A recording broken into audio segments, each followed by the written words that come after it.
November যদি না করতো তাহলে সেদিন আমাদের মুক্তিযুদ্ধ বিপন্ন হতো, আমাদের স্বাধীনতা বিপন্ন হতো। তাই 7 নভেম্বর বাংলাদেশের জন্য একটি অবসম্ভাবী দিন ছিল। 7 নভেম্বরের বিপ্লবের মধ্য দিয়ে আমরা স্বাধীনতাকে অক্ষুণ্ণ রেখেছি, গণতন্ত্রকে ফিরে পেয়েছি, মানুষের মৌলিক অধিকার ফিরে পেয়েছি। তাই বাংলাদেশ যতদিন থাকবে 7 নভেম্বরের চেতনাকে ধারণ করেই থাকতে হবে।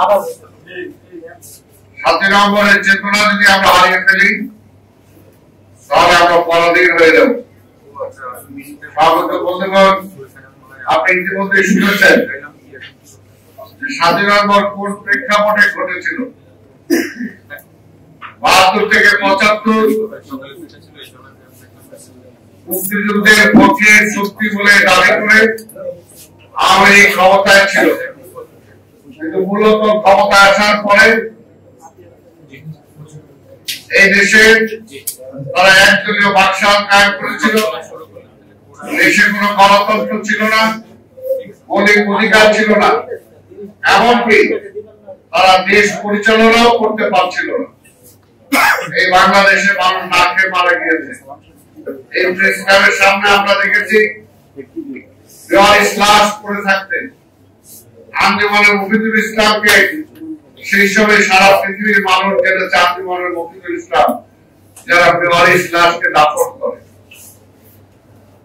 আপনারা দেখেছেন কিভাবে সেক্রেটারিয়েটের পাশে, সচিবালয়ের পাশে ডাস্টবিনে কুকুর এবং মানুষ উচ্ছিষ্ট খাবার দিয়ে টানাটানি করছে।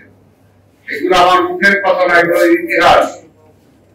আমরা দেখেছি কিভাবে সাংবাদিক সমাজ তাদের রুটি রুজির চাকরি হারিয়ে ফুটপাতে তারা কিভাবে হকার হিসেবে বাধ্য হয়েছে, আমরা সেটা দেখেছি।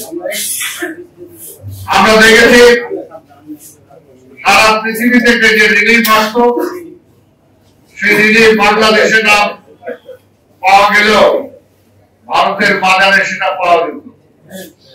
আমরা দেখেছি সেই সময় শেখ মুজিব নিজেই বলেছেন, আমি কি করব, সারা পৃথিবী থেকে ভিক্ষা করে যায়নি, আমার চারপাশে চাটার দল সব চেপে মুখে খায় ফেলে।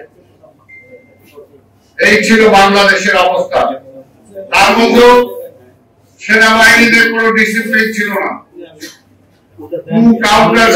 ছিল, শিক্ষাঙ্গনে কোনো পড়াশোনা ছিল না, অটো পাসের ছড়াছড়ি ছিল, ব্যবসায়ীদের মধ্যে কোনো শৃঙ্খলা ছিল না। মুষ্টিমেয় কিছু ব্যক্তি সম্পূর্ণ ব্যবসাকে নিয়ন্ত্রণ করতে সব ধ্বংস করে ফেলে দিয়েছিল। অর্থাৎ টোটাল দেশে একটা অরাজকতা চলছিল। সেই সময় এই 7 নভেম্বর ঘটে।